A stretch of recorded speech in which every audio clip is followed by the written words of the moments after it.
Sam Pitroda जी ने जो कहा है कि चीन हमारा दुश्मन नहीं है, वो कहीं न कहीं गलत बयान है।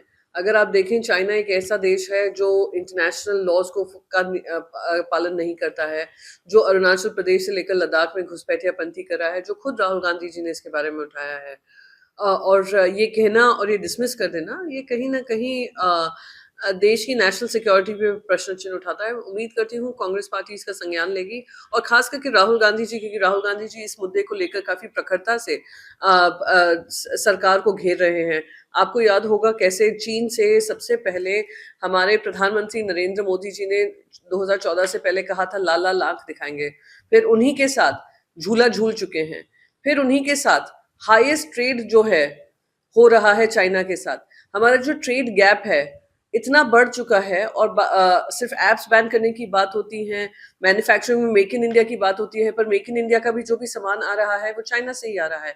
हाल ही में ये कहा था कि वीजा नॉर्म्स ईज कर देंगे चाइनीज इंजीनियर्स के लिए, जो आकर देश में जो जो चीज उनसे खरीदी जा रही है, इलेक्ट्रॉनिक इक्विपमेंट्स हो या टेक्निकल नो हाउ हो, वो आकर उसमें योगदान दे सके। तो सवाल ये भी उठता है कि चाइना से अगर हमारा जो मतभेद है उसको लेकर सरकार भी सीरियस क्यों नहीं है? जो वहाँ से खबर चल रही है अमेरिका से कि उन्होंने यूएस एड को खत्म कर दिया है, उसमें से कुछ $21 मिलियन की बात की गई है। तो उसका तो खुद चीफ इलेक्शन कमिश्नर ने जवाब दिया है, पूर्व सीईसी डॉक्टर एसवाई कुरैशी जी ने। उन्होंने कहा कि जो भी एमओयू साइन हुआ था उसमें ना पैसे का लेन-देन था, ना लीगल नो हाउ का। बस ये था कि ये लोग मिलकर डेमोक्रेसी को प्रमोट करेंगे। कहीं भी जो ये $21 मिलियन का आ रहा है, आई थिंक ये यूएस को बताने की जरूरत है कि किसको $21 मिलियन जा रहा था, क्योंकि ना ही इलेक्शन कमीशन ना ही वो एमओयू में वो उसका हिस्सेदार था। याद करना चाहिए 2012 में ये अग्रीमेंट साइन हुआ था। 2012 में यूपीए की सरकार थी। तो क्या यूपीए की सरकार ऐसी फंडिंग लेती जिससे भारतीय जनता पार्टी को फायदा हो? तो ये जो भारतीय जनता पार्टी के पास ना कोई तथ्य रह गए, ना कोई सत्य रह गया, ना कोई जवाबदेही समझ में आई है। कल ही दिल्ली स्टेशन पे इस तरीके की भगदड़ की वजह से 18 लोग मर चुके हैं। प्रयागराज में लोग भगदड़ की वजह से मर चुके हैं। अनगिनत भीड़ आ रही है और आपके पास कोई पुख्ता तैयारी नहीं है उनको सुविधा पहुंचाने के लिए।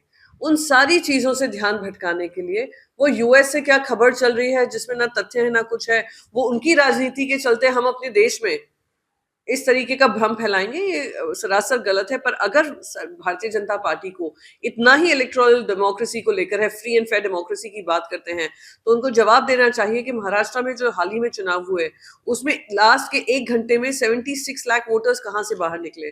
खुद प्रकाश अंबेडकर जी जब मुंबई हाईकोर्ट गए हैं, उनको कहा गया है कि पूरा वो टोकन नंबर्स कितने दिए गए और वीडियो फुटेज दी जाए।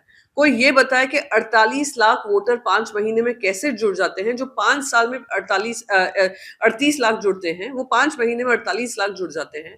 ये बताएं कि शिरडी से ही 7,000 लोग एक ही कैंपस से कैसे जुड़ जाते हैं, तो हम फ्री एंड फेयर इलेक्शंस की बात करेंगे।